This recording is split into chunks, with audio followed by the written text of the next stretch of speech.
ଶୁଣିଲେ ଆମେ ପୁଣି ଠାରୁ ଅନୁଭବ ବିଷୟବସ୍ତୁ। ଭାଗ୍ୟବାନ ସିଏ ଯାହାକୁ ଜ୍ଞାନ ପ୍ରତି ଶ୍ରଦ୍ଧା ଉତ୍ପନ୍ନ ହେଲା, ସତ୍ୟକୁ ଜାଣିବା ପାଇଁ ଜୀବନ ବୋଲିକି ଯିଏ ବୁଝିପାରିଲା, ଯିଏ ସତ୍ୟକୁ ଜାଣିବା ହିଁ ଜୀବନ ବୋଲିକି ବୁଝିପାରୁନି, ତା ପାଖରେ ସବୁ ପ୍ରକାର ବିକାର ପ୍ରକାଶ ପାଏ। ଦୁଃଖ ଅର୍ଥ ବିକାରର ଶିକାର। ଆମେ ଦୁଃଖୀ ଏଇଥିପାଇଁ ଯେ ଆମେ ବିକାରର ଶିକାର ହେଇକି ଅଛୁ। ମୁକ୍ତି ଅର୍ଥ ଏମିତି ଗୋଟେ ସ୍ଥିତିକି ପହଞ୍ଚିବା ଯେଉଁଠିକି କୌଣସି ପ୍ରକାର ବିକାର ଆମ ପାଖରେ ନଥିବ। କାହିଁକିନା ବିକାର ଅଛି ବୋଲେ ଶିକାର ହେବା, ବିକାରର ଶିକାର ହେବା ହିଁ ବନ୍ଧନ। ମୁକ୍ତି ଅର୍ଥ ଯେଉଁଠି କୌଣସି ପ୍ରକାର ବିକାର ନାହିଁ, ଯେଉଁଠିକି ଶୁଦ୍ଧ ନିର୍ମଳ ଦିବ୍ୟ ଇଏ ଭାବ ଯେଉଁଠି ପ୍ରକାଶ ପାଇବ, ତାହା ହିଁ ମୁକ୍ତି।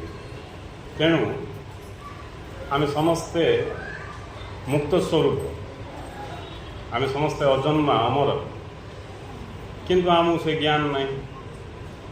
ଆମେ ନିଜକୁ ଜୀବ ବୋଲିକି ବିଚାର କରୁଛେ, ମଣିଷ ବୋଲିକି ବିଚାର କରୁଛେ, ପୁଣି ତାହିଁରେ ଆହୁରି କ'ଣ କ'ଣ ସବୁ ବିଚାର ଏଡ଼୍ ହେଇକି ଚାଲିଛି। ପ୍ରତ୍ୟେକ ଦିନ ଆମେ କିଛି କିଛି ବିଚାର ଏଡ଼୍ କରିକି ଚାଲିଛେ। ଯାହା ସବୁ ବାହାର ଆଡ଼ୁ ଆମେ ନିଜ ଭିତରେ ପ୍ରବେଶ କରୁଛେ, ସେ ସବୁ ହିଁ ଆମ ଭିତରେ ଦୁଃଖର କାରଣ ଭାବରେ ପ୍ରସ୍ତୁତ ହେଉଛି। ସାଧନା ଅର୍ଥ ବାହାରୁ ଯାହା ସବୁ ଆମେ ସଂଗ୍ରହ କରିଛେ ସେ ସବୁ ଯାକ ଖାଲି କରିବା। ଭିତରେ ଯେଉଁଟା ଅଛି ସେଇଟା ସିକ୍ୟୁର ଅଛି, ସିକ୍ୟୁର ହେଇକି ଅଛି, ସେଇଟା ଯେମିତିକି ସେମିତି ଅଛି, ସେଇଟା କେବେ କାହାର ନଷ୍ଟ ହେଇନି କି ହେବନି। ଭିତରେ ଆମର ଯେଉଁ ସମ୍ପଦ ପଡ଼ିଛି, ଜନ୍ମ ଜନ୍ମ ହେଲା ଆମେ ସେ ସମ୍ପଦକୁ ଧରିକି ଘୁରି ବୁଲୁଛେ। ସେ ସମ୍ପଦ ଥିଲେ ମଧ୍ୟ ଆମର ଧ୍ୟାନଟା ଯେହେତୁ ବାହାର ଆଡ଼କୁ ଅଛି, ଆଉ ବାହାର ଆଡ଼କୁ ସବୁ ବିଷୟବସ୍ତୁ ସଂଗ୍ରହ କରିକି ଆମେ ନିଜ ଭିତରେ ଭର୍ତ୍ତି କରିଛେ, ଆଉ ତା ଦ୍ୱାରା ଶିକାର ହେଇଯାଉଛେ, ତା ଦ୍ୱାରା ପ୍ରଭାବିତ ହେଇକି ଅଛେ। ତେଣୁ ଆମ ନିଜ ଭିତରେ ଥିବା ସମ୍ପତ୍ତି ବିଷୟରେ, ନିଜ ଭିତରେ ଥିବା ସେ ଅମୂଲ୍ୟ ରତ୍ନ ବିଷୟରେ ଆମକୁ ଖ୍ୟାଲ ବି ଆସୁନି, ବୋଲେ କଳ୍ପନାକୁ ମିଶା ଆସୁନି ଯେ ଭିତରେ କିଛି ଆମର ଅମୃତ ତତ୍ତ୍ୱ ରହିଛି, ଯେଉଁଟାକି ପ୍ରକୃତରେ ବାସ୍ତବ। ଆମକୁ ଖ୍ୟାଲ ବି ଆସୁନି। ତେଣୁ ଆମେ ଦୁଃଖ ଭୋଗିବାକୁ ବାଧ୍ୟ ହେଉଛୁ। ନହେଲେ ସଂସାରରେ ଦୁଃଖ ଭୋଗିବା ପାଇଁ କିଛି ବିଷୟଟା ନାହିଁ। ଦୁଃଖ କାହିଁକି ଭୋଗିବ? ଜଣେ ଦୁଃଖ ଭୋଗୁଛି ବୋଲେ ସେଇଟା ବଡ଼ ଆଶ୍ଚର୍ଯ୍ୟର ବିଷୟ। ଆମକୁ ସେଇଟା ଆଶ୍ଚର୍ଯ୍ୟ ଲାଗୁନି, ଆମକୁ ଯେ ଠିକ୍ ଯଥାର୍ଥ ଭଳିଆ ଲାଗୁଛି। ଦୁଃଖ ଭୋଗିବା କଥା ତ ଆଉ ଦୁଃଖ ଭୋଗିବନି କେମିତି, ଏମିତି ଆମକୁ ଫିଲ୍ ହେଉଛି। କିନ୍ତୁ ପ୍ରକୃତରେ ଯେତେବେଳେ ଆମେ ଜାଗ୍ରତ ହେବା, ନିଜ ସ୍ୱରୂପରେ ସ୍ଥିତ ହେବା, ଆମେ ଆଶ୍ଚର୍ଯ୍ୟ ହେଇଯିବା ଏ ସଂସାରରେ ଦୁଃଖ ଭୋଗିବା ଭଳିଆ ଜିନିଷ କିଛି ବି ନାହିଁ। ଏ ସଂସାର ହେଉଛି ଗୋଟେ ଖେଳ। ଏଠି ଦୁଃଖ ଭୋଗିଲା ଭଳିଆ କିଛି ବିଷୟ ନାହିଁ। ଯଦି ଆମେ ଦୁଃଖ ଭୋଗ କରୁଛେ ତା'ର କାରଣ ଆମ ଭିତରେ ହିଁ ରହିଛି, ଆଉ ସେ ହେଉଛି ଆମର ଅଜ୍ଞାନତା। ଆମ ଭିତରେ ଯେଉଁ ଅଜ୍ଞାନ ରହିଛି, ସେ ଅଜ୍ଞାନତା ଯୋଗୁଁ ହିଁ ଆମେ ବହିର୍ମୁଖୀ ହେଇକି ଜୀବନଯାପନ କରୁଛେ। ସବୁବେଳେ ବାହାର ଆଡ଼କୁ ଅନେଇକି ବସିବା, ଯାହାକୁ ଗୁରୁଦେବ କହୁଛନ୍ତି ଆମେ ଅନ୍ୟକୁ ଜାଣିବା ପାଇଁ ସବୁବେଳେ ତତ୍ପର, ବୋଲେ ରେଡ଼ି ହେଇକି ଥାଉଛୁ। ନିଜକୁ ଜାଣିବା ପାଇଁ କେବେ ଇଚ୍ଛା ପୋଷଣ କରୁନୁ। ଏହା ହିଁ ବନ୍ଧନର ମୁଖ୍ୟ କାରଣ, ଦୁଃଖର କାରଣ। ଅନ୍ୟକୁ ଜାଣିବା ପାଇଁ ସବୁବେଳେ ତତ୍ପର। ଅନ୍ୟର କଥା କେଉଁଠି ଚାଲିଲେ ଲୋକଙ୍କୁ ବଡ଼ ଇଣ୍ଟରେଷ୍ଟ, ଡିସ୍କସନ୍ରେ ଘଣ୍ଟା ଘଣ୍ଟା ବିତିଯିବ। କେଉଁଠି ଯଦି ଅନ୍ୟର କଥା ଚାଲିଥିବ, ଅନ୍ୟର ନିନ୍ଦା କି ଅନ୍ୟର ବିଷୟବସ୍ତୁ ଚାଲିଥିବ, ବୋଲେ ଘଣ୍ଟା ଘଣ୍ଟା ବିତିଯିବ, ଆମକୁ ଜଣାପଡ଼ିବ। କାହିଁକି? ଆମର ଧ୍ୟାନଟା ବାହାର ଆଡ଼କୁ ଅଛି। ଆମେ ଏ ବାହାରର ବିଷୟକୁ ହିଁ ବଡ଼ ଗୁରୁତ୍ୱ ଦେଇକି ଗ୍ରହଣ କରୁଛେ। ଆମେ ବୁଝିପାରୁନେ ଏମିତି ସମୟ ବିତି ବିତି ବିତି ଶେଷକୁ ଏମିତି ଗୋଟେ ସମୟ ଆସିବ, ଆମେ ଏଠୁ ସମ୍ପୂର୍ଣ୍ଣ ରୂପେ ବିଦାୟ ନେଇଯିବା। ଆମର ସବୁ କିଛି ଆମଠୁ ମୃତ୍ୟୁ ଛଡ଼େଇକି ନେଇଯିବ। ଆମର ବୋଲି କିଛି ନଥିବ। ଯାହା ପାଇଁ ଆମେ ପରିଶ୍ରମ କରୁଥିଲେ, ଯାହା ପାଇଁ ଆମେ ସଂଘର୍ଷ କରୁଥିଲେ, ଯାହା ପାଇଁ ଆମେ ଦିନରାତି ଚିନ୍ତା କରୁଥିଲେ, ଯାହା ପାଇଁ ଆମେ କ'ଣ ସବୁ ପ୍ରକାର ଚେଷ୍ଟା କରୁଥିଲେ ଆଉ ସଂଗ୍ରହ କରୁଥିଲେ, ସେ ସବୁ ଯାକ ମୃତ୍ୟୁ ଗୋଟେ ସେକେଣ୍ଡରେ ଛଡ଼େଇକି ନେଇଯିବ। ଏମିତି ନାହିଁ ଯେ ନୂଆରେ ବୋଲିକି, ଏମିତି ପୂର୍ବରୁ କେତେ ଥର ଆମେ ସଂଗ୍ରହ କରିଛେ ଛାଡ଼ିକି ଯାଇଛେ, ସଂଗ୍ରହ କରିଛେ ଛାଡ଼ିକି ଯାଇଛେ। ଏମିତି କେତେ ବନ୍ଧୁବାନ୍ଧବ ଆମର ଯଦି ଅନୁସନ୍ଧାନ କରିବା ଜନ୍ମ ଜନ୍ମର କେତେ ବନ୍ଧୁବାନ୍ଧବ ମିଳିବେ, ଅଧା ଜନସଂଖ୍ୟା ଆମର ବନ୍ଧୁବାନ୍ଧବ ଥିବେ ଯଦି ଆମେ ଜନ୍ମ ଜନ୍ମର କଥା ମନେ ପକାଇକି ଦେଖିବା। ହେଲେ ଏତେ ଜନ୍ମ ବିତିଗଲେ ସଦା ଏତେ ଜନ୍ମ ବିତିଯିବାର ସତ୍ତ୍ୱେ ଆମେ ନିଜ ଭିତରେ ଥିବା ସେ ଅମୂଲ୍ୟ ରତ୍ନକୁ ଜାଣିପାରୁ। ତାର କାରଣ ହେଉଛି ଆମର ଧ୍ୟାନଟା କେବଳ ବାହାର ଆଡ଼କୁ ଅଛି। ବାହାର ଆଡ଼କୁ ଧ୍ୟାନ ଅଛି, ବାହାରର ବିଷୟରେ ଆମେ ସବୁବେଳେ ବ୍ୟସ୍ତ ରହୁଛୁ, ତାର ପରିଣାମ ସ୍ୱରୂପ ଦୁଃଖ ପାଉଛୁ। ହେଲେ ଏବେ ଗୁରୁ କରିକି ଲାଭ କ'ଣ? ଗୁରୁ କରିବା ଦ୍ୱାରା ହିଁ ଆମକୁ ଏ କଥା ଜାଣିବାକୁ ମିଳିବ। ନହେଲେ କେଉଁଠିକି ଯାଅ ତମେ ଯାହା ପାଖକୁ ଗଲେ ବି ପରଚର୍ଚ୍ଚା ଏକା, ଯାହା ପାଖକୁ ଗଲେ ବି ପରଚର୍ଚ୍ଚା, ଯାହା ପାଖକୁ ଗଲେ ବି ପରଚର୍ଚ୍ଚା, ଯାହା ପାଖକୁ ଗଲେ ବି ପରଚର୍ଚ୍ଚା। ନିଜ ବିଷୟରେ ଚର୍ଚ୍ଚା କେବଳ ସତ୍ସଙ୍ଗରେ, କେବଳ ଗୁରୁଙ୍କ ପାଖରେ ହିଁ ସମ୍ଭବ। ତେଣୁ ଗୁରୁ କରିବା ଦ୍ୱାରା ଆମେ ପ୍ରଥମ ଥର ପାଇଁ ନିଜର ଚର୍ଚ୍ଚାକୁ ଶୁଣିବା ପାଇଁ ସୁଯୋଗ ପାଇପାରିବୁ। ସତ୍ସଙ୍ଗକୁ ଛାଡ଼ି ଆଉ ଯେଉଁଠିକି ଗଲେ ବି ସେ ପରଚର୍ଚ୍ଚା। ସତ୍ସଙ୍ଗୀମାନଙ୍କୁ ଛାଡ଼ିଲେ ଆଉ ବାକି ଯେଉଁଠି ଗଲେ ବି ସେ ପରଚର୍ଚ୍ଚା। ପରଚର୍ଚ୍ଚା ମାନେ ବିଭିନ୍ନ ପ୍ରକାର ଚର୍ଚ୍ଚା ଆମେ ଜାଣିଥିବା, ସେ ବିଷୟରେ ଆମେ ସିଦ୍ଧ ନାଇଁ। ଇଏ ଯେଉଁ ପରଚର୍ଚ୍ଚାରେ ଆମର ସମୟ ବିତି ଯାଉଛି, ସେଥିପାଇଁ ଆମେ ଭାଗ୍ୟବାନ ହେବା ପରିବର୍ତ୍ତେ ହତଭାଗା ହେଇକି ଜୀବନଯାପନ କରୁଛୁ। ଯଦି ଆମେ କିଛି ସମୟ କାଢ଼ିକି ନିଜ ଚର୍ଚ୍ଚାରେ ଧ୍ୟାନ ଦେବା, ନିଜକୁ ଜାଣିବା ପାଇଁ ଧ୍ୟାନ ଦେବା, ତାହେଲେ ଧୀରେ ଧୀରେ ଆମ ଜୀବନରେ ଗୋଟେ ପରିବର୍ତ୍ତନ ଆସିବ। ଧୀରେ ଧୀରେ ଆମ ଜୀବନରେ ସୁଖ ଶାନ୍ତି ବଢ଼ିବାରେ ଲାଗିବ। ଆଉ ସମୟ ଆସିବ ଆମେ ସମ୍ପୂର୍ଣ୍ଣ ରୂପେ ଜାଗ୍ରତ ହେଇକି ଇଏ ଯେଉଁ ମିଥ୍ୟା ଦୁଃଖ ରହିଛି ତାହିଁରୁ ମୁକ୍ତ ହେଇଯିବା। ଆମେ ଅନୁଭବ କରିବା ମୁଁ ଅମର ମୁକ୍ତ ପୁରୁଷ। ତେଣୁ ଗୁରୁଦେବ ପ୍ରଥମରୁ ହିଁ କହିଦେଲେ, ମନେ ରଖ ତମେ ଅମର ମୁକ୍ତ ପୁରୁଷ, ମନେ ରଖ ତମେ ଅମର ମୁକ୍ତ ପୁରୁଷ। କାହିଁକି ମନେ ରଖିବାକୁ ପଡ଼ିବ? ମନେ ରଖିଲେ ଆମର ସାଧନାରେ ସହାୟକ ହେବ। ଯେଉଁ କଥା ଆମେ ମନେ ରଖିଥିବା ସେଇଟା ଆମକୁ କ'ଣ କଣ୍ଟ୍ରୋଲ କରିବ ବିପରୀତ ଦିଗରେ ଯିବା ପାଇଁ। ଆମେ ବିପରୀତ ଦିଗକୁ ଗଲାବେଳକୁ ତା'ର ବିପରୀତ କ'ଣ ରାସ୍ତାରେ ଗଲାବେଳକୁ ସେଇଟା ଆମକୁ ଅଟକେ। ଯଦି ଆମେ ଅମର ମୁକ୍ତ ପୁରୁଷ ଏ କଥା ପାଖକୁ ଯିବା ବୋଲେ ଆମେ ଏ ଜୀବ ଭାବ ପୋଷଣ କରିକି ଦିନ ଯାକ ବିତୁଥିବା। ଯଦି ଆମେ ଅମର ମୁକ୍ତ ପୁରୁଷ ଏ କଥାକୁ ମନେ ରଖିବା ତାହେଲେ ପ୍ରତ୍ୟେକ କର୍ମକୁ ଆମେ ଇଏ ମୂଳ ପଏଣ୍ଟକୁ ଆଖି ଆଗରେ ରଖି କରିବାକୁ ବାଧ୍ୟ ହେବା। ଆମକୁ କିଛି ଭୁଲ ଭାଲ କଲାବେଳକୁ ଲାଜ ଲାଗିବ, ଆମକୁ କିଛି ବିପରୀତ କର୍ମ କଲାବେଳକୁ ଲାଜ ଲାଗିବ। ଆମେ ସେଠୁ ବାହାରି ପଡ଼ିବା ଯଦି ଏ କଥାକୁ ମନେ ରଖିଥିବା। ଯଦି ଏ କଥାକୁ ମନେ ରଖିନଥିବା, ଅମର ପୁଷ୍ପ ପୁରୁଷ ଏ କଥାକୁ ପାଶରୁ ଯାଇକି ଯେଉଁ କଥା ଯେଉଁ ପରିଚୟ ଧରିକି ଆମେ ବର୍ତ୍ତମାନ ଚାଲୁଛେ ସେ ପରିଚୟକୁ ଯଦି ଆମେ ମନେ ରଖିବା, ମୁଁ ମଣିଷ, ମୁଁ ଇଏ, ମୁଁ ସେ ମନେ ରଖିକି ଜିଇବା, ଆମ ଦ୍ୱାରା ଭୁଲ ଭାଲ କାହା ହେବ? ଆମ ଦ୍ୱାରା ଭୁଲ ଭାଲ କାହା ହେବ? କାହିଁକିନା ଆମେ ନିଜକୁ ଯାହା ବିଚାର କରିବା ଆମେ ସେମିତି ଜିଇବା। ଆମେ ନିଜକୁ ଯାହା ବିଚାର କରିବା ଆମେ ସେମିତିକା ଜିଇବା। ଆମେ ଯଦି ଜୀବ ବୋଲି ଭାବୁଛେ ବୋଲେ ଆମେ ଜୀବ ଭଳିଆ ଏକା ଜିଇବା। ଆମେ ଯଦି ଦୁଃଖୀ ବୋଲିକି ଭାବୁଛେ ଦୁଃଖୀ ଭଳିଆ ଏକା ଜିଇବା। ଆମେ ଯଦି ନିଜକୁ ସୁଖ ସ୍ୱରୂପ ବୋଲିକି ଭାବୁଛେ ବୋଲେ ଆମେ ସୁଖ ସ୍ୱରୂପ ଭଳିଆ ଏକା ଜିଇବା ପାଇଁ ପ୍ରସ୍ତୁତ ହେବା। କିନ୍ତୁ ଜଣେ ଯଦି ନିଜକୁ ସୁଖ ସ୍ୱରୂପ ଆନନ୍ଦ ସ୍ୱରୂପ ବୋଲିକି ଭାବୁଛି, ଦୁଃଖ ଆସିଲେ ସେ ସାଙ୍ଗେ ସାଙ୍ଗେ ଧ୍ୟାନ ଦେବ, ମୁଁ ତ ଆନନ୍ଦ ସ୍ୱରୂପ, ଦୁଃଖ କାହିଁକି ଆସିଲା, ସାଙ୍ଗେ ସାଙ୍ଗେ ଧ୍ୟାନ ଦେବ। ଆଉ ମୂଳରୁ ହିଁ ଦୁଃଖ ସ୍ୱରୂପ ବୋଲିକି ବିଚାର କରୁଛି, ଦୁଃଖ ସ୍ୱରୂପକୁ ତ ଦୁଃଖ ଆସୁଛି, ଆଉ ବିଚାର କରିବାର କିଛି ଅଛି ନାଇଁ। ଦୁଃଖ ସ୍ୱରୂପକୁ ଦୁଃଖ ଆସୁଛି, ଆଉ ବିଚାର କରିବାର କିଛି ଅଛି। ତେଣୁ ଆମେ ନିଜ ବିଷୟରେ କ'ଣ ଧାରଣା ରଖିଛୁ ତାକୁ ନେଇକି ହିଁ ଆମର ସାଧନା ନିର୍ଭର କରୁଛି। ମୁଁ ପୂର୍ବରୁ କହିଥିଲି ମୋତେ ପିଲାବେଳେ ସବୁ ଇଏ ଯେଉଁ ଅଭଦ୍ର ଭାଷା, ଆମ ସାହିରେ ତ ସେଇଟା ନର୍ମାଲ, ଯେଉଁଠି ଦେଖିଲେ ଅଭଦ୍ର ଭାଷା, କଥାବାର୍ତ୍ତା ହେଲେ ଅଭଦ୍ର ଭାଷା ପାଟିରୁ ବାହାରିବ। ହେଲେ ଯେଉଁ ସାହିରେ ଆମେ ରହୁଛୁ, ଯେଉଁ ଏରିଆରେ ରହୁଛୁ, ଯେଉଁ ପରିବେଶରେ ରହୁଛୁ ତା'ର ପ୍ରଭାବ ପଡ଼ିବ। ମୁଁ ପିଲାବେଳେ ରାଗ ଗଲେ ମୋ ପାଟିରୁ ଅଭଦ୍ର ଭାଷା ବାହାରିବ। ଆମ ଘରେ ମଧ୍ୟ ଆମର ବାପା ରାଗ ଗଲେ ସେଭଳିଆ ଭାଷା କହିବେ। ହେଲେ ପିଲା ସେ ସବୁ କଥା ମୁଣ୍ଡରେ ପଶିବ। ଯେତେବେଳେ ରାଗ ଗଲେ ମୋ ପାଖକୁ ମିଶା ଭାବିବାର ସେ ଅଭଦ୍ର ଭାଷା। ପରବର୍ତ୍ତୀ ମୁହୂର୍ତ୍ତରେ ମୁଁ ବିଚାର କରିବାର ଆରେ ଆମେ ବ୍ରାହ୍ମଣ ଲୋକ ହେଇକି ଏଇଭଳିଆ ଭାଷା କହିବାଟା ଶୋଭା ପାଉନି।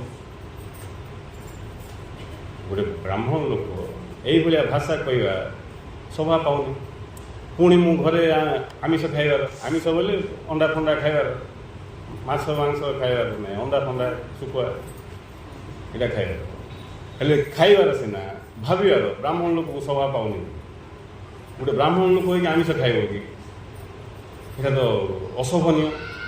ସିଏ ଯେଉଁ ବିଚାର ମୋ ପାଖରେ ଥିଲା ତା ଦ୍ୱାରା ମୁଁ ବାରମ୍ବାର ଫେଲ୍ ହେଇକି ମଧ୍ୟ ଦିନ ଆସିଲା ପାସ୍ ହେଇଗଲି ଅର୍ଥ ସେ ଭିତରୁ ବାହାରି ପଡ଼ିଲି। ହେଲେ କାରଣ କ'ଣ? ବାହାରିବାରେ ସାହାଯ୍ୟ କିଏ କଲା? ଇଏ ଯେଉଁ ମନେ ରଖିଥିଲି ମୁଁ ଗୋଟେ ବ୍ରାହ୍ମଣ ଲୋକ, ଇଏ ସବୁ ମୋତେ ଶୋଭା ପାଏନି ପିଲାବେଳେ ଯୋଉଟା। ସେମିତି ଗୁରୁଦେବ କହୁଛନ୍ତି ତମେ ମନେ ରଖ ଅମର ମୁକ୍ତ ପୁରୁଷ। ଅମର ମୁକ୍ତ ପୁରୁଷକୁ କ'ଣ ଶୋଭା ପାଇବ ତାକୁ ତମେ ଆଖ୍ୟା ରଖି ଜିଇମା ହେଉଛି ସାଧନା। ଆଉ ତମେ ଅମର ମୁକ୍ତ ପୁରୁଷ ଏ କଥା ପାଶୁରୁ ଯାଇକି ଯଦି ମୁଁ ଗୋଟେ ଜୀବ ବୋଲିକି ବିଚାର କରିବ ତାହେଲେ ଆଉ କିଛି ଚିନ୍ତା। ତମେ ଜୀବ ବୋଲେ ଖାଇକି ପିଇକି ମର। ଆଉ ତମେ କ'ଣ କରିବ? ଜୀବର କାମ କିସ? ଖାଇ ପିଇକି ମରିବା କଥା ତ, ଆଉ କିସ ଟାଇମ୍ ପାସ୍ କରିବ। ଆଉ ଯେ ଜୀବ ତାର କାମ କିସ? ଭଲରେ ବିଚାର କର। ଜୀବର କାମ ଏଠି କ'ଣ? ଖାଇବା ପିଇବା, ବୁଲି ମରିଯିବା କଥା। ଆଉ କି ସମୟ ଆମେ ଦେଖୁନି କିଏ ଆଜି ମରିଗଲା, କିଏ କାଲି ମରିଗଲା, କିଏ ଅଳ୍ପ ବୟସରେ ମରିଗଲା, କିଏ ବୁଢ଼ା ହେଇକି ମରିଗଲା ମାତ୍ର କେଉଁଠି ବି ଅପବାଦ ଆମେ ଶୁଣିଛେ ସେ ଲୋକ ମରିନି ଆଜ୍ଞା, ବଞ୍ଚିକି ଏପର୍ଯ୍ୟନ୍ତ 1000 ବର୍ଷ ହେଇଗଲାଣି ନାଇଁ? କେଉଁଠି ଅଛି 1000 କି 10,000 ବର୍ଷ ହେଲା ସେ ମରିନି ଅଛି? ନାଇଁ, ଯିଏ ବି ଆସି ତାକୁ ଯିବାକୁ ପଡ଼ିବ। କିନ୍ତୁ ଇଏ ଆସିକି ଯିବା ଭିତରେ ଲାଭ କ'ଣ କଲା? ଆସିକି ଯିବା ଭିତରେ ଲାଭ କ'ଣ କଲା? ମଣିଷ ଜନ୍ମ ପାଇକି ଯଦି ଗୁରୁଦେବ କହୁଛନ୍ତି ମଣିଷ ଜନ୍ମ ଲାଭ କଲା ପରେ ଯଦି ଜଣେ ନିଜର ସ୍ୱରୂପକୁ ଜାଣିପାରିଲାନି ତାହେଲେ ତାର ମଣିଷ ଜନ୍ମ ବୃଥା ହେଇଗଲା। ମଣିଷ ଜନ୍ମ ବୃଥା ହେଇଗଲା। ଆମେ ଭାବୁଛୁ ଏ ମଣିଷ ଜନ୍ମ ଆମର ବାପାର, ଆମେ ଭାବୁନୁ ଏଇଟା ମୋ ବାପାର ନହେଲେ ମୋର ବୋଲି ଆମେ ବିଚାର କରୁଛୁ। କୌଣସି ଜିନିଷ କିଣିଥିଲେ ଏଇଟା କ'ଣଟା? ଏଇଟା ମୁଁ କିଣିଛି ନହେଲେ ମୋ ବାପା କିଣିଛି। ଇଏ ଯେଉଁ ମଣିଷ ଜନ୍ମ ଆମେ ପାଇଛେ, ଇଏ ଯେଉଁ ସୁଖ ସୁବିଧା ଇଏ ପରିବେଶକୁ ଆମେ ଆସିଛେ ଏଇଟା ଆମ ବାପାର ନାହିଁ, ଏଇଟା ସିଏ ପ୍ରକୃତିର, ଏଇଟା ସିଏ ଭଗବାନଙ୍କର। ତେଣୁ ଗୁରୁଦେବ କହିଲେ ତୁମେ ଯେକୌଣସି ନାମରେ ନାମିତ ହୁଅ ନା କାହିଁକି, ଯେକୌଣସି ନାମରେ ନାମିତ ହୁଅ ନା କାହିଁକି ପ୍ରତ୍ୟେକ ମୁହୂର୍ତ୍ତରେ ତାଙ୍କର ଆଶୀଷ ପାଉଛ ଏବଂ ତାଙ୍କ ଦ୍ୱାରା ନିୟନ୍ତ୍ରିତ ହେଉଛ। ଜାଣି ରଖ, ଏହାକୁ ଅସ୍ୱୀକାର କରିବାକୁ ଗଲାବେଳେ ଯଦି ତୁମ ପାଖରେ ଥିବା ସମସ୍ତ ବୈଭବ କାଢ଼ି ନିଆଯାଏ ତୁମର ବୋଲିକି ଆଉ କିଛି ନଥିବ। ତେଣୁ ଭଗବାନଙ୍କୁ ଭକ୍ତି ଆଉ ବିଶ୍ୱାସ କର, ବିଶ୍ୱାସ ଆଉ ଭକ୍ତି କର। ହେଲେ ଆମ ପାଖରେ ଯାହା ବି ପ୍ରକାଶ ପାଉଛି, ଯାହା ବି ଆମର ଅଛି, ଇଏ ଦେଖିବା ଶକ୍ତି, ଶୁଣିବା ଶକ୍ତି, ଇଏ ଖାଇବା ପାଇଁ ଭୋକ ଶୋଷ, ଯାହା ବି ଆମ ପାଖରେ ଅଛି, ଯେତେ ସବୁ ବିଭବ ଅଛି, ଇଏ ସବୁ ଯାକ ସିଏ ପରମାତ୍ମାଙ୍କର ହିଁ ଅବଦାନ, ତାଙ୍କର ହିଁ ଆଶୀର୍ବାଦରୁ ପ୍ରକାଶ କରୁଛି। ହେଲେ ଯିଏ ଆମକୁ ଇଏ ସବୁ ଯାକ ଦେଇଛନ୍ତି ତାଙ୍କର ଇଚ୍ଛା କ'ଣ ଆମକୁ ଜଣାବି? ତାଙ୍କର ଇଚ୍ଛା ଆମକୁ ଜଣାନି। ଆମର ଇଚ୍ଛାରେ ଆମେ ଜିଉଛୁ। ତୁମର ଇଚ୍ଛାରେ ଜିଇଲେ ମାଡ଼ ଖାଇବ। ତୁମକୁ ଏ ସୃଷ୍ଟିରେ କିଏ ବି ରକ୍ଷା କରିପାରିବେନି ସାର୍। ଯଦି ଆମେ ଆମର ଇଚ୍ଛାରେ ଜିଇମା, ଆମର ଇଚ୍ଛା ଅର୍ଥ ମନ ଇଚ୍ଛା, ଆମର ଇଚ୍ଛା ବୋଲି ମନର ଇଚ୍ଛା, ମନର ଇଚ୍ଛାରେ ଯଦି ଆମେ ଜିଇମା ତାହେଲେ ଆମେ ଦୁଃଖ ଭୋଗିବାକୁ ବାଧ୍ୟ। ଦିନେ ନାହିଁ ଦୁଇ ଦିନ ନାହିଁ, ଜନ୍ମ ଧରିକି ଦୁଃଖ ଭୋଗିବା। ହେଲେ କାହାର ଇଚ୍ଛାରେ ଜିଇଲେ ଆମେ ଦୁଃଖରୁ ମୁକ୍ତ ହେବା? ଯାହାର ଇଚ୍ଛାରେ ଆମର ଅସ୍ତିତ୍ୱ ପ୍ରକାଶ ପାଉଛି। ଇଏ ଅଭିରାମ ପରମହଂସ କହୁଛନ୍ତି କାହାର ଆଜ୍ଞାରେ ଏ ସୃଷ୍ଟି ଚଳୁଛି ନ ଜାଣିପାରେ ଦୁର୍ମତି, ମୋହର ବୋଲି ମହାଘର ଦୁଃସହ ସଙ୍କଟେ ପଡ଼ୁଅଛନ୍ତି। ନାଇଁ, କାହାର ଆଜ୍ଞାରେ ଏ ସୃଷ୍ଟି ଚାଲୁଛି ଇଏ ଦୁର୍ମତି। ଦୁର୍ମତି ମାନେ ଯାହାର ମତିଟା ଖରାପ, ଆସୁରିକ ସ୍ୱଭାବ, ଇଏ ଦୁର୍ମତି ଜାଣିପାରିବ କାହାର ଆଜ୍ଞାରେ ଚାଲୁଛି। ତେଣୁ ପ୍ରତ୍ୟେକ କଥାରେ ଆମେ ହୁଁ ହୁଁ ହାଁ ହୁଁ ହେବା। କାହିଁକିନା ଆମର ଇଚ୍ଛାରେ ଚାଲୁଛି ବୋଲି ଆମେ ଭାବୁଛୁ।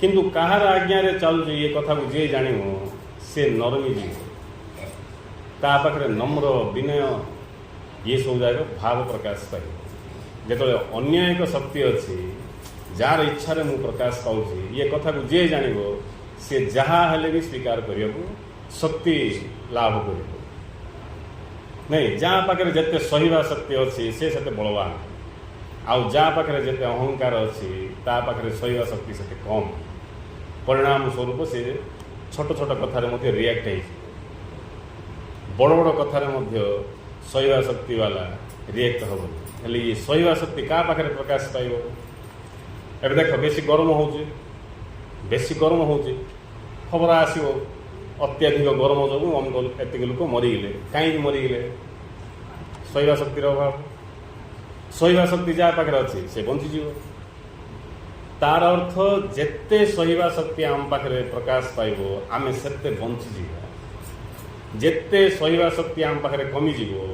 आम मरीबा हेले गोटे शरीर सहीवा शक्ति अच्छी आउ गोटे आमर भीतर सहीवा शक्ति अच्छी शरीर सहीवा शक्ति थी ये बाहर परिवेश मुकाबला करें भीतर सहीवा शक्ति थिले ये कल्पना जो प्रकाश रही संसार माया संसार ये माया संसार प्रभाव को आम सही पार माया संसार प्रभाव को जे सही पार्ला से मुक्त हवापाई आउ किसी असुविधा ना आउ जे सही पार्लानी से बारंबार तो मरी जाऊ सही आगू किसी पड़े गोटे घाटी चढ़ुआ आम खसी जाऊँ चढ़ुआ खसी जाऊँ बोले आम से उपरू जापर जदि खसियानी बोले पलि आ खसी जाऊँ बोले जीवा कि उपरको लक्ष्य पाक जापर सेमती आम जब सही पारानी बोले खसीगले सहीले बोले आगू बढ़े सही पारानी बोले खसीगले सहीगले बोले आगू बढ़े आ ये सहीबार शक्ति क्या पाखे अच्छी जार पचकानी अनंतर हाथ अच्छी जी अनुभव कला मो पचकानी अनंत अच्छी बोल पाखे ही सहीवा शक्ति प्रकाश पाए आ वास्तव में आम समस्त आम पछरे किए रही बोले अनंत आम पछरे किए रही अनंत गुरुदेव कहले तुम्हें से ही अनंत शक्तिर अंश तांको विच्छिन्न हो इतस्तत घूरी बुली दिन विहीन भाव में जीवन यापन कर विच्छिन्न हो नहीं जी पचकानी अच्छा पचकानी माने आमको जी धारण कर पचकानी बोले पचकानी ना आमको जी धारण कर आम भूली जाइए विस्मृत हो जाइए छाड़ी बाकी सब कथा को बड़ा इंटरेस्ट कार्यकारी कर बड़ इंटरेस्ट आउ जहाँ पाखे से सत्य संबंधी ज्ञान अभाव हो गला जी मत धारण कर जापारे मु दुर्बल आउ जी जापारा से बलवान गुरुदेव कहते शक्तिमय दुनिया रे शक्ति संग्रह करी शक्तिशाली हो शक्तिहीनता जो प्रकृतिर सामना कर दिव्य दर्शन बईर लास्ट आड़ अच्छी शक्तिहीनता जो प्रकृतिर सामना कर मूर्छा पड़ जाऊ खसी जाऊ प्रकृतिर सामना कर प्रकृतिर सामना कले जाइए आगू बढ़ी पार ना तो प्रकृति तुमको पकईदेव तुम आगे आगू जीव नहीं तुम देखुव मात्र जापर जानूथ मात्र जापर तुम जानू से गले मोर जीवन धन्य हो मात्र जापर आउ के लोग जनाका ना कि अच्छी बोल खाली खावा पीवा पिला जन्म करिया ये संसार विषय वस्तु को भल भाव एंजॉय करी लास्ट को यू विदाय ना नहीं जनानी जे ये एंजॉयमेंट बड़ भारी पड़ो आम ये जो एंजॉयमेंट आम कर संसार यहाँ आम बेसी भारी हो अर्थ शंकराचार्य कहते पुनरपि जन्मम पुनरपि मरणम पुनरपि जननी जठरे शयनम ये चक्र आम फसीज आम फसी जाइए जब भी आम जन्म हवा पूर्व जन्म कथा पाशुर जीवार फलस्वरूप ये जन्म जो शरीर मिली स्त्री की पुरुष की जहाँ किसी आमको मिली यहाँ ही फास्ट मोर यहाँ का लास्ट मोर बोली भाव किंतु आ पूर्व केते शरीर आम धारण करके त्याग करके पलि आसु आम जागृत हबानी आगू आगे केते शरीर धारण करने पड़ो शरीर धारण कला जाकि सब तमाशा नहीं आमको जहाँ सब पीड़ा अनुभव हो शरीर धारण कला ना शरीर धारण करने पूर्व होता କେବେ ହେଲା ଶରୀର ଧାରଣ କଲା ପରେ ଯାଇକି ଭୋକ ଶୋଷ ଶୀତ କାକର ପୀଡ଼ା ଜ୍ୱର ମୁଣ୍ଡ ବଥା ନାଇଁ ହାତ ଭାଙ୍ଗିଯିବା ଗୋଡ଼ ଭାଙ୍ଗିଯିବା ମୁଣ୍ଡ ବଥା ସବୁ ଜନ୍ମ ହେଲା ପରେ ହେଲା। ଜନ୍ମ ହେଲା ପରେ ଯାହାକୁ ଖାଇବାକୁ ପିଇବାକୁ ମିଳୁନି ଘର ରହିବା ପାଇଁ ନାହିଁ ଆମେ ଦେଖୁଛେ ସମସ୍ତଙ୍କର ଘର ଦ୍ୱାର ନାହିଁ ନାଇଁ କେତେ ପୀଡ଼ାରେ ଲୋକ ଜିଉଛନ୍ତି। ଏମିତି ଲୋକ ଅଛନ୍ତି ଗୁଣ୍ଡେ ଭାତ ପାଇଁ ମିଶା ଅପେକ୍ଷାରେ ଥାଉଛନ୍ତି କେଉଁ ହୋଟେଲ ପାଖରେ ଥାଇକି ଅଇଁଠା ଚାଟିକି ମିଶା ଖାଇବା ଲୋକ ଅଛନ୍ତି। ହେଲେ କେତେ ପୀଡ଼ା ଦେଖ ଜନ୍ମ ହେଲେ। ଆମର ଭାଗ୍ୟ ଭଲ ଜନ୍ମ ହେଇଗଲୁ ଭଲ ଜାଗାରେ କିନ୍ତୁ ତା ମାନେ ନୁହେଁ ଯେ ନେକ୍ସଟ ଜନ୍ମକୁ ଆମେ ଆହୁରି ଭଲ ଜାଗା ଜନ୍ମ ହେବା ବୋଲି। କ'ଣ ବି ହେଇପାରେ ପ୍ରକୃତି ଏଇଟା କ'ଣ ବି ହେଇପାରେ। ସେଇଟା ପାଇଁ ଶଙ୍କରାଚାର୍ଯ୍ୟ କହିଲେ ମାଙ୍କୁରୁ ଧନ ଜନ ଯୌବନ ଗର୍ବଂ ନିମିଷାତ୍ କାଳ ହରତି ସର୍ବଂ।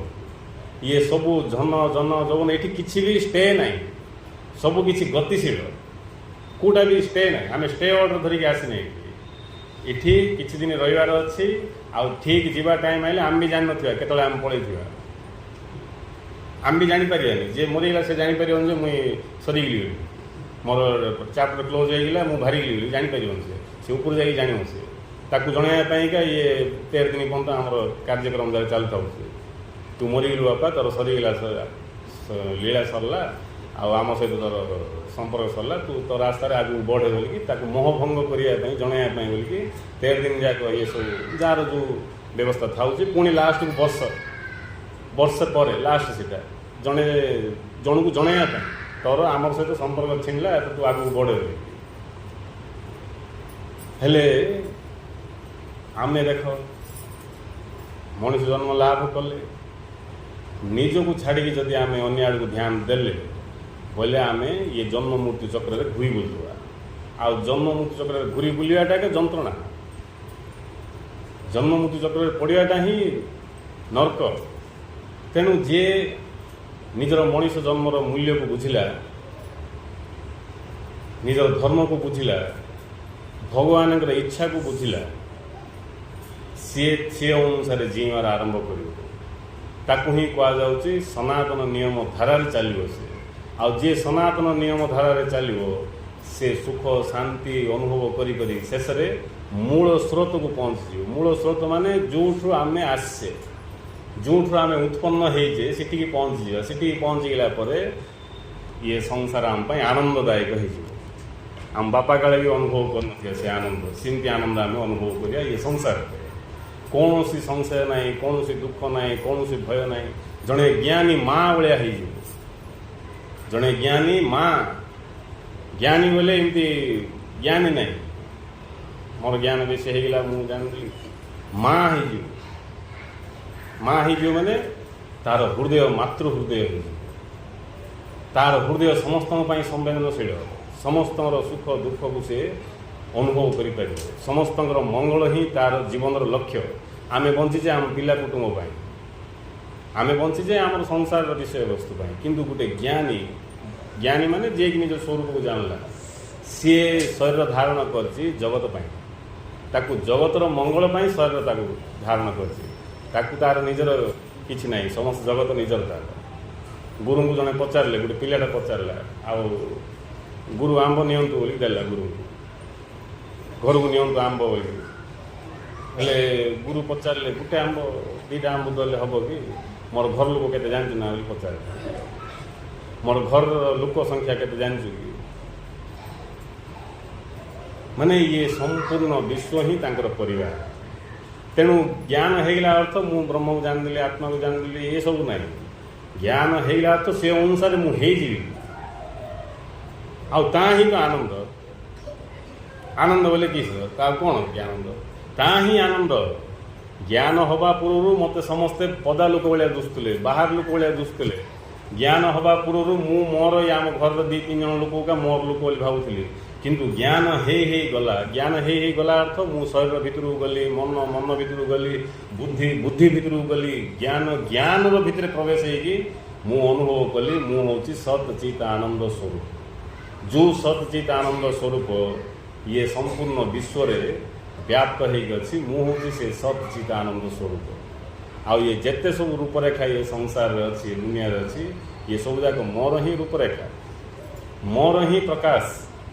एबे मोर हृदय मातृ हृदय मातृ हृदय अर्थ जन कष्ट मु देखिपारे मु निजे से कष्ट को स्वीकार करिकी अन्य को कष्ट उद्धार करने तत्पर होती तेणु ऋषिमुनि मैंने सर्वे भवन्तु सुखिन सर्वे सन्तु निरामय सर्वे भद्राणी पश्यन्तु माँ कश्चित् दुख भाग भवे ये प्रार्थना मुन ऋषि मैंने क्या करें खाली प्रार्थना करी पड़े खाली एमती सर्वे भवन्तु सुखिन बोली पड़े बुझे से कहीदे पड़े से ऋषि ना तांकर जीवन सीन थी प्रत्येक मुहूर्त चारिआडे अनौथे समस्त देखुए काले कार किसी काम मु आसी जाइपारे काले कार किसी समस्या मो द्वारा दूर हो जाइपर से सब अनौथे देखुए आउ समस्त समस्या तो ज्ञान द्वारा का उद्धार हम बाकी कहीं उद्धार हेनी ता बोलिकी ज्ञान का दे बोलने सब शारीरिक मानसिक वाचनिक जेकोसी प्रकार साहाय्य जहाँ दरकार निजर क्षमता अनुसार करके चल आउ ज्ञान दान हूँ सर्वश्रेष्ठ दान सी ज्ञान दान पर शरीर धारण कर शरीर किए आवश्यक आम बाचा पिला जाए सब आम खाइबा पीवा ये संसार रहा हु हल्ला करवा ये जाके जना तार अधिक ज्ञान नहीं जार ज्ञान पड़ो जे कि सत्य को अनुभव कर ये शरीर किसी भैल्यू ना तार कि शरीर भैल्यू ना जमी गोटे कोटाधिपति 5 टଙ୍କା कॉइन किसी भैल्यू ना 10 टଙ୍କାର किसी भैल्यू ना सेमती जी ज्ञानी तापाई ये शरीर किसी मूल्य ना कहीं ये समग्र शरीर तार का ये सब शरीर मोर का जार सब जगह शरीर ये गोटे शरीर किसी मूल्य अच्छे देख जड़े अनुभव प्राप्त करने लोकर हृदय विशाल विशाल हृदय से समस्त माँ भाया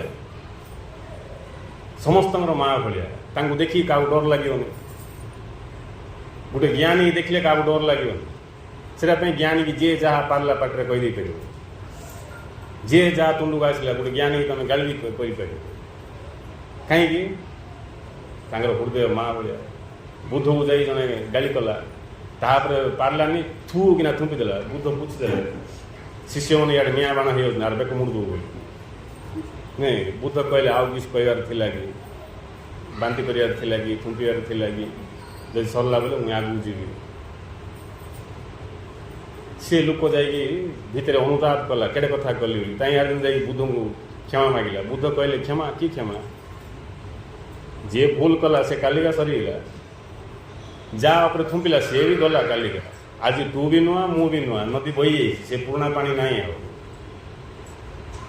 बर्तमान जोड़ा अच्छी सी तू किसी करनु कि मु मत किसी असुविधा है जोड़ा है तेणु क्षमा मांगार किसी आवश्यक ना तोर भूल किसी ना कह जड़े ज्ञानी बोले साधारण कथा ना ज्ञानी बोले एमती आम खाली ज्ञान ना कि मातृ हृदय नहीं अन्यर पीड़ा ताकू जदि अनुभव होनी से ज्ञान नहीं नहीं आउ जहाँ अन्यर पीड़ा अनुभव हो सी का ब्रह्मानंद अनुभव कर हृदय विशाल मातृ हृदय तेणु गोटे ज्ञानी की देखले क्या भय लगे गुरुदेव पिला भाव गुरुंर पिला भाव गुरु कहते मुझे गोटे वीर हवा चाहूँगी यही गोटे वीर हवा चाहूँगी मत किए डरे मु क्या डर नहीं वीर बोल तो जे जहाँ डर रखी हम जानते तुम्हें जब जन को डरुच बोले से गोटे गुंडा गाई गुंडा मानू का राक्षस मानू का अन्य डरवे मन रखी आसी ये पॉइंट समस्त मन रखी आसी सब साधक आउ किए मन रख जे साधना कर तुमको जदि किए डरला बोले तुम्हें अनुताप कर मत देखिए डरुची कहीं बोल मोर व्यवहार किसी भूल है मोर व्यवहार किसी आसुरिक गुण प्रकाश पाइला कि मत देखी डरुची कहीं मत देखी जड़े जड़े डरुची बोले मोर व्यवहार किसी गलमाल अच्छे भक्ति डरवा अलग कथा किंतु राक्षस को देखिए गुंडा को देखिए डर डरुं बोले मोर व्यवहार किसी गलमाल अच्छे मुझे क्या देखिए डरुची बोले मो जीवन वृथा सीटा तो बंधन तेणु आनंद कौटी प्रकाश पाइब मु क्या डरबी कि मत किए डरबे मत किए डरबे मु भी क्या डरबी केतले संभव सीटा ଯେତେବେଳେ ସେ ଏକ ସତ୍ୟକୁ ଆମେ ଜାଣିଦେବା, ଏକ ସତ୍ୟକୁ ଯେତେବେଳେ ଆମେ ଜାଣିଦେବା, ଏକ ତ ଅଛନ୍ତି ସବୁଠି, ଆଉ ମୁଁ ଡରିବାରେ କିଏ ଆସିଛି କାହାକୁ? ମୋତେ କିଏ ଡରିବେ କେମିତି? କାହିଁକିନା ମୋଠୁ ଭିନ୍ନ ତ କିଏ ନାହାନ୍ତି। ଏଇଭଳିଆ ବ୍ୟକ୍ତି ସବୁବେଳେ ରସପୂର୍ଣ୍ଣ ହେଇକି ଥିବ। ତାକୁ ହିଁ କୁହାଯାଉଛି ସଦାନନ୍ଦ, ନିତ୍ୟାନନ୍ଦ, ମହାନନ୍ଦ, ନହେଲେ ଖାଲି ଓମ୍ ଗୁରୁ ସଦ୍ଗୁରୁ ସଚିଦାନନ୍ଦ ଗୀତ ଗାଇବାଟାକା ସାର ହେବ। ଗୀତ ଗାଇବାଟାକା ସାର ହେବ। ନା ସଚିଦାନନ୍ଦ ଅନୁଭବ ହେବ, ନା ସଦାନନ୍ଦ, ନା ନିତ୍ୟାନନ୍ଦ, ନା ଆତ୍ମାନନ୍ଦ, ନା ବ୍ରହ୍ମାନନ୍ଦ। ସେ ଗୀତରେ ଯେତେ ସବୁ ଲେଖା ହେଇଛି କେଉଁ ଆନନ୍ଦ ଆମକୁ ଅନୁଭବ ହେଉନି ବୋଇଲେ ଆମେ ଆମର ଆନ୍ତରିକ ସ୍ଥିତିକୁ କ'ଣ ବର୍ବାଦ କରିଦେଇଛୁ। ଆମେ ଆମର ଲକ୍ଷ୍ୟକୁ ବୁଝିପାରୁନେ, ଭଗବାନଙ୍କ ଇଚ୍ଛାକୁ ଜାଣିପାରୁନେ, ସନାତନ ନିୟମକୁ ବୁଝିପାରୁନେ, ଜ୍ଞାନ ଲାଭ କରିନେ ଜ୍ଞାନ ଅନୁସାରେ ଜୀଇ ପାରୁନେ। ଯିଏ ଜ୍ଞାନ ଲାଭ କରିକି ଜ୍ଞାନ ଅନୁସାରେ ଜୀଇବ, ସମୟ ଆସିବ ସେ ଧୀରେ ଧୀରେ ବୁଝିବ ଇଏ ସବୁ ଯାକ ତ ଏକର ପ୍ରକାଶ। ଆଉ ଜୀବନ ବୋଲି ତ ଖେଳ। ଆଉ ତୁମେ ଖେଳିବା ପାଇଁ ଆସିକି ଯଦି ଏଇଠି ଖେଳିପାରୁନ ବୋଲେ ଆଉ କି ଜୀବନ? ହେଲେ ଅଜ୍ଞାନରେ କେମିତି ଖେଳିବ କିଏ? ନାଇଁ, ଅଜ୍ଞାନରେ କେମିତି ଖେଳିବ? ତମକୁ କିସ ଜଣା ଖେଳିବ? ତମେ ନିଜକୁ ନିଜେ ପଚାରେ, ମୋତେ କ'ଣ ଜଣା? କେତେ ଲାଭ, କେତେ କ୍ଷତି, କେତେ ମାରିଦେଲି କାହାର, ନାଇଁ କେତେ ଲୁଟିଦେଲି, ମୋତେ କେତେ ଲାଭ ହେଲା? ନାଇଁ, ଆଉ କି ସେ ଜ୍ଞାନ ତୁମ ନିଜେ ନିଜେ ପଚାରିବା ନିଜକୁ, କ'ଣ ତୁମର ଜ୍ଞାନ? ଯେଉଁ ଜ୍ଞାନ ଅଛି ସେ ଜ୍ଞାନ ମୃତ୍ୟୁ ବାହାରକୁ ଯାଇପାରିବ କି? ତୁମକୁ ସେ ଜ୍ଞାନ ମୃତ୍ୟୁ ବାହାରକୁ ନେଇପାରିବ କି? ନେଇପାରିବନି। ବରଂ ସେ ଜ୍ଞାନ ଅଧିକ ମୃତ୍ୟୁକୁ ଶୀଘ୍ର ଆମ ପାଖକୁ ଆଣି ଦେଇପାରିବ। ତେଣୁ ଆମେ ଦେଖୁଛେ ସମାଜରେ ଅଜ୍ଞାନତା ବଶତଃ ଅଳ୍ପ ଆୟୁଷ ହେଇକି ମରିଯାଉଛନ୍ତି। ମଦ ଖାଇକି କିଏ ମରିଯାଉଛି, କିଏ କ'ଣ ମରିଯାଉଛି, ରାସ୍ତାରେ ଏମିତି ହିରୋ ଭଳିଆ ଗାଡ଼ି ଚଲାଉଛନ୍ତି, ଆକ୍ସିଡେଣ୍ଟରେ ମରିଯାଉଛନ୍ତି। କେଉଁ ଭାବନାରେ ଥାଉଛନ୍ତି ତାଙ୍କେ, ନାଇଁ ଆକ୍ସିଡେଣ୍ଟ ହେଇକି ମରିଯାଉଛନ୍ତି। ବିପରୀତ କର୍ମ କରିକି ମରୁଛନ୍ତି, ମନ ଇଚ୍ଛା ଖାଦ୍ୟ ଖାଇକି ବେମାରଗ୍ରସ୍ତ ହେଇକି ମରୁଛନ୍ତି। ଏସବୁର କାରଣ କ'ଣ? ଏସବୁର କାରଣ ହେଉଛି ଅଜ୍ଞାନତା, ଅଳ୍ପ ଜ୍ଞାନ। ଅଳ୍ପ ଜ୍ଞାନରେ କିଛି ଜଣାପଡ଼ିବ। ତେଣୁ ଜ୍ଞାନ ପଢ଼ିଲେ ଜଣାପଡ଼ିବ କେଉଁଟା ଠିକ୍, କେଉଁଟା ଭୁଲ, କେଉଁଟା କରଣୀୟ, କେଉଁଟା ଅକରଣୀୟ, କ'ଣ କଲେ ମୋର ଜୀବନରେ ଆନନ୍ଦର ଫୁଲ ଫୁଟିବ, ମୁଁ ଆନନ୍ଦପୂର୍ଣ୍ଣ ଜୀବନ ଜୀଇବି। ଇଏ ସବୁ ସଦ୍ଗୁରୁଙ୍କ ଶରଣ ଯାଇକି ଜ୍ଞାନ ଶିକ୍ଷା କଲେ ହିଁ ଜଣାପଡ଼ିବ, ନ ଜଣାପଡ଼ିବନି। ହେଲେ ଆମେ ଯଦି ପ୍ରକୃତରେ ଆନନ୍ଦ ଚାହୁଁଛୁ, ପ୍ରକୃତରେ ଆମେ ସବୁବେଳେ ଆନନ୍ଦ ରହିବା ପାଇଁ ଚାହୁଁଛୁ, ଏମିତି ଗୋଟେ ଦିନ, ଦୁଇ ଦିନ, ଘଣ୍ଟାଟି ନାଇଁ, ସବୁଦିନେ ଆନନ୍ଦ, ସେଟା କେବଳ ସେ ସତ୍ୟକୁ ଜାଣିଲେ ହିଁ ପ୍ରାପ୍ତ ହେବ। ସତ୍ୟକୁ ଯେତେ ବୁଝିବା ଆମେ ସେତେ ଦୈବୀ ଗୁଣ ସମ୍ପନ୍ନ ହେଇଯିବା। ସତ୍ୟ ଜ୍ଞାନର ଅଭାବ ହେଇଗଲେ ଅସୁର ଗୁଣ ବଢ଼ିଯିବ, ସତ୍ୟ ଜ୍ଞାନ ବଢ଼ିଗଲେ ଦୈବୀ ଗୁଣ ବଢ଼ିଯିବ। ଗୁରୁଦେବ କହୁଛନ୍ତି ସମସ୍ତେ ଭାଗ୍ୟବାନ ହେବାକୁ ଇଚ୍ଛା କରୁଛନ୍ତି। କିଏ କରୁନି ଇଚ୍ଛା? ସମସ୍ତଙ୍କୁ ଇଚ୍ଛା ମୁଁ କେମିତି ଭାଗ୍ୟବାନ ହେଇଯିବି ବୋଲି। ସମସ୍ତେ ଭାଗ୍ୟବାନ ହେବାକୁ ଇଚ୍ଛା କରୁଛନ୍ତି କିନ୍ତୁ ହେଇପାରନ୍ତିନି, କାରଣ ମନ୍ଦ ଗୁଣକୁ ଧାରଣ କରି କିଏ କେବେ ଭାଗ୍ୟବାନ ହେଇପାରୁନା। ସୁତରାଂ ଦୈବୀ ଗୁଣ ଧାରଣ ହିଁ ଧର୍ମ, ଧର୍ମ ହିଁ ଭାଗ୍ୟବାନର ହେତୁ। ଇଏ ଜ୍ଞାନ ମଧ୍ୟ ଦୈବୀ ଗୁଣ ଧାରଣ କରିବା ପାଇଁ ହିଁ ଜ୍ଞାନ। କାହିଁକି? ସତ୍ୟ ଜ୍ଞାନ ଦ୍ୱାରା ହିଁ ଆମ ପାଖରେ ଦୈବୀ ଗୁଣ ପ୍ରକାଶ ପାଇବ। ସତ୍ୟ ଜ୍ଞାନ ଥିଲେ ହିଁ ଆମେ ଜାଣିପାରିବା, ଆରେ ମୁଁ କ୍ରୋଧ ପ୍ରକାଶ କଲି, ଏଇଟା ତ ଭୁଲ ହେଇଗଲା, ଏଇଟା ଭୁଲ ହେଇଗଲା, ଆ ଦ୍ୱାରା ତ ମୁଁ ଜଳିବି, ଶୀତଳତାର ଅନୁଭବ କରିବିନି। ମୁଁ ଯଦି ରାଗ ହେଇଯିବି ବୋଲେ ଜଳିଯିବି, ମୁଁ ଜଳିଯିବି, ସେ ଆଗ ଲୋକ ବଡ଼ କଥା। ମୁଁ ଯଦି ପ୍ରେମପୂର୍ଣ୍ଣ ହେଇଯିବି ବୋଲେ ଥଣ୍ଡା ପଡ଼ିଯିବି, ଶୀତଳତାର ଅନୁଭବ କରିବି। ଏବେ ତୁମର ଇଚ୍ଛା, ତୁମେ ଜଳିବ ପଡ଼ିବ କି ଶୀତଳତାରେ ବିରାଜମାନ ହେବ। ଯଦି ଜଳି ପଡ଼ିବାକୁ ଇଚ୍ଛା ଅଛି ଅସୁର ଗୁଣକୁ ଧାରଣ କର। ଯଦି ଶୀତଳତାର ଆନନ୍ଦର ଅନୁଭବ କରିବାର ଅଛି ତାହେଲେ ଦୈବୀ ଗୁଣକୁ ଧାରଣ କର। ଦୈବୀ ଗୁଣ ଧାରଣ ହିଁ ଭାଗ୍ୟବାନର ହେତୁ। ଆମେ ଯଦି ଦୈବୀ ଗୁଣ ଧାରଣ କରିପାରିଲେ ତାହେଲେ ଆମକୁ ଏ ସଂସାରରେ କିଛି ବି ଆବଶ୍ୟକ ନାହିଁ, ସବୁ ତ ମିଳିଯିବ। ଆଉ କି ସବୁ ମିଳିଯିବ, ଆଉ କ'ଣ କରିବ ତମେ? ଆମେ ସଂସାରର ବିଷୟବସ୍ତୁକୁ ଏଇଥିପାଇଁ ସଂଗ୍ରହ କରୁଛୁ, ସୁଖରେ ରହିବି, ଶାନ୍ତିରେ ରହିବି, ଆନନ୍ଦରେ ରହିବି। ଆଉ ଦୈବୀ ଗୁଣ ଧାରଣ କଲେ ସୁଖ, ଶାନ୍ତି, ଆନନ୍ଦର ତ ବର୍ଷା ହେବ। ଆମର ଆଚରଣ ଦେହ ଭୁଲ, ଆମର କଥାବାର୍ତ୍ତା ଭୁଲ, ନାଇଁ ଆମ ପାଖରେ ଥିବା ଜ୍ଞାନ ଭୁଲ। ତେଣୁ ଆମେ ପ୍ରତ୍ୟେକ ମୁହୂର୍ତ୍ତରେ ଆନନ୍ଦ ବଦଳରେ ଦୁଃଖ, ଅଶାନ୍ତି, ଜଳାପୋଡ଼ା। ଗୁରୁଦେବ କହୁଛନ୍ତି ଲୋଭ, ମୋହ, ମାନ, ଅଭିମାନ ଅଗ୍ନିରେ ଜଳି ପଡ଼ିକି ଅସହ୍ୟ ଯନ୍ତ୍ରଣା ଅନୁଭବ କରୁଛ। ଉଠ, ବେଶୀ ହେଇଗଲା ନା ନେକ୍ସଟ ଜନ୍ମକୁ ପ୍ଲାନ୍ ପକାଇଛ?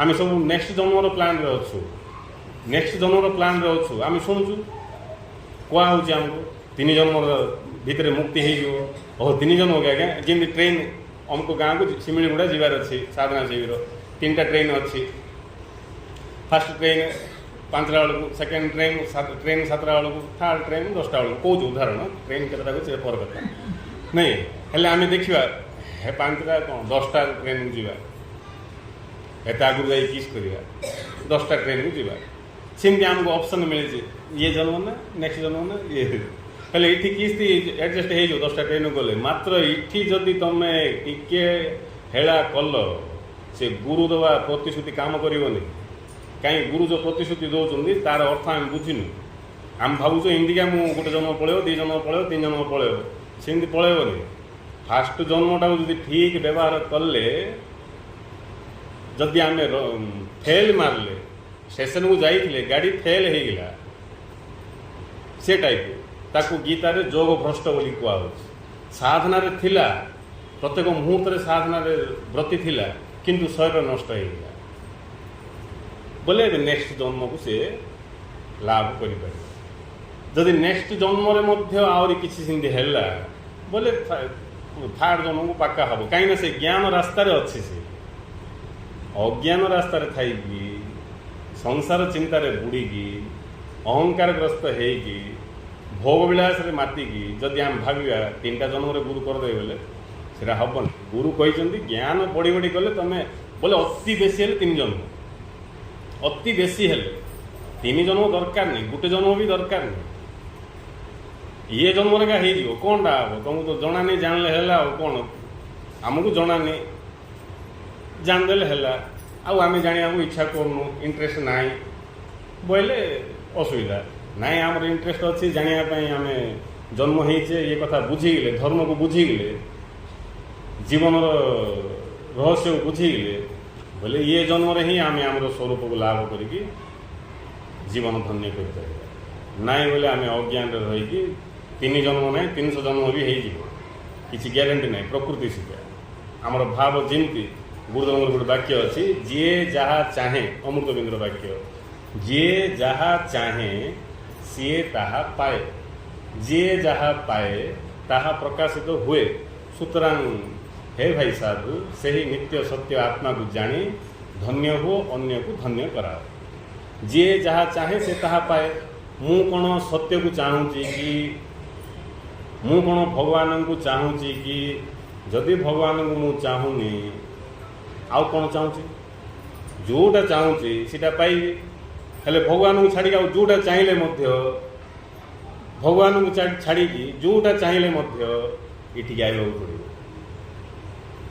भगवान को चाहिए ये आया दरकार नहीं भगवान ये ना सर्वव्यापी भगवान को छाड़ी जोटा भी चाहिए आम ये आसवा पड़ो ये धरा पृष्ठ को ये स्थूल जगत को हेले देख आम जदि भगवान को छाड़ी कौन भी चाहूचे कामना रखीचे सी कामना ही आमको जन्मर कारण हो आमको ये धरा पृष्ठ को ठेल आम ये कचाड़ी पड़ा आसी जाऊ मातृ प्रवेश गाँव तेणु बेल था सावधान जी होगा सी ही बुद्धिमान सी ही विवेकवान बेल था सावधान हो सावधान माने गुरु ज्ञान को ग्रहण करी निज भितर जहाँ भी काचरा भर्ती से सब जगह सफा कर कष्ट किसी ना मन रखी आगे छानियाबार किसी आवश्यक नहीं श्रद्धा होगा श्रद्धावान लभते ज्ञानम तत्पर संजय इंद्रिय ज्ञानम लब्धा परम शांति मोचरण दिगछति श्रद्धावान जे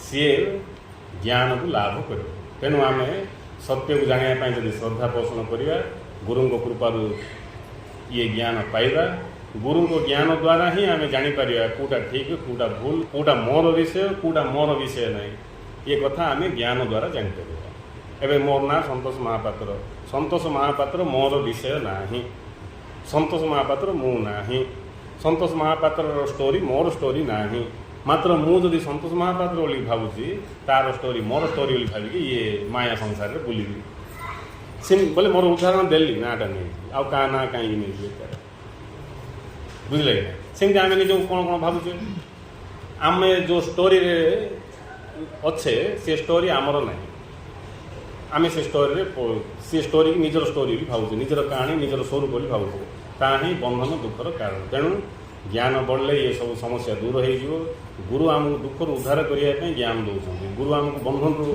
उद्धार करने ज्ञान दे सर्वशेष गुरु आमको परमात्मा स्वरूप अनुभव करने ज्ञान दे जो दिन आम परमात्मा को अनुभव करदे आमको आउ कि आवश्यक ना से आम निजे परमात्मा स्वरूप हो आमर हृदय विशाल हो लोक रसपान करके बोलो दैवी गुण संपन्न जे दैवी गुण संपन्न सी ही भाग्यवान आउ जहाँ पाखे असुर गुण अच्छी ज्ञानर फल स्वरूप गुरुदेव कहले कही बंद कर दूसरी टाइम होगा गुरुदेव कहले पढ़ी शुणवे रही जाओ ना भाव ग्रहण पर्यंत जाओ वाक्य सीमित न रही आचरण देखाओ जाणी रख साधनार फल स्वरूप सत्यवादी नम्र विनय ये सब जगह प्रकाश पाई ये सब प्रकाश पाइले का साधना राइट वे अच्छी नले साधना ठीक ना तेणु ये सब ज्ञान आम गुरु दौरान आम ज्ञान को नहीं निजे निज को चेक करिया चाहे समीक्षा वर्ष को थरे ना प्रत्येक मुहूर्त निजक निजे चेक कर मोर गुरुंर ज्ञान अनुसार मु ठीक अच्छी ना भूल आड़ जाऊँगी भूल आड़ को ठीक करदेव किसी खराब नहीं भूल आड़ गल भूल भाल हो ठीक करदेव जो दिन पूरा ठीक होमती मुझे उदाहरण कहली पार्टी बाहर मोर पिला कथा जाए किंतु मु ध्यान दूसरी यहाँ ठीक नहीं बोल ध्यान दे हटिक कथा सेमती ध्यान दे आम भर जिते सब अज्ञानता रही भ्रांति रही सब हटिज आ जो दिन सब भ्रांति अज्ञानता हटिज आम निजे दिव्य स्वरूप परमात्मा स्वरूप बोली अनुभव करवा ही जीवन लक्ष्य समस्ते गुरु ज्ञान द्वारा सत्य को बुझंतु मुझे परमात्मा स्वरूप आपको अनुभव करी इठू विदाय नेबी आज ये दीक्षा वार्षिक सत्संग समस्ते संकल्प करूँ समस्ते जिते सब आम अच्छे संकल्प कर इठू विदाय नेबी मु परमात्मा स्वरूप बोली अनुभव करी इठू विदाय नेबी संकल्प करूँ खाली संकल्प ना से अनुसार चल जे संकल्प करेंगे चल ना चल पार से जहाँ हो गुरु कृपार समस्ते सत्य को बुझिकी जीवन को धन्य कर जय श्री